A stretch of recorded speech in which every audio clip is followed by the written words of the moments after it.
వాళ్ళగా teddy bear కొనిచ్చినవా? వాళ్ళగా గిఫ్టులు ఇచ్చినవా? వాళ్ళగా డైరీ మిల్క్ ఇచ్చినవా? డైరీ మిల్క్ ఇత్తనం ఉన్నట్ట, చాక్లెట్ ఇత్తనంలా ఉన్నట్ట, డ్రెస్సులు కొనిత్తనే ఇష్టం ఉన్నట్ట. అవును, లవ్ అంటే ఇచ్చి పుచ్చుకుండే. మహా అంటే ఏమిచ్చినావు? డజన్ గాజులు. మరేమి అని నన్నెందుకు లాగేసినావు? నాకేం తెలుసు నీ దగ్గర పైసలు లేవని. వాడు నన్ను రాణిలా చూసుకుంటాడు. సాఫ్ట్వేర్ జాబ్ చేస్తున్నాడు, నెలకి 1,00,000 రూపాయలు సంపాదిస్తున్నాడు. నువ్వు బోడీ ఆటో. నీ సాయి పల్లవి సాక్షిగా నాకు బాగా నచ్చావు. నా ప్రేమ గీడున్నది కదా, నేను మళ్ళీ గార్డెన్కి రాసినావు. గీడపోయినా ఆడపోవద్దని.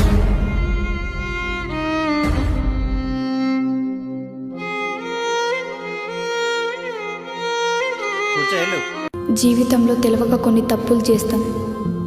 గది తప్పు అని తెలిసేలోపే సగం జీవితం అయిపోతుంది. ప్రేమ ఎప్పుడు పుడుతుందో తెలియదు.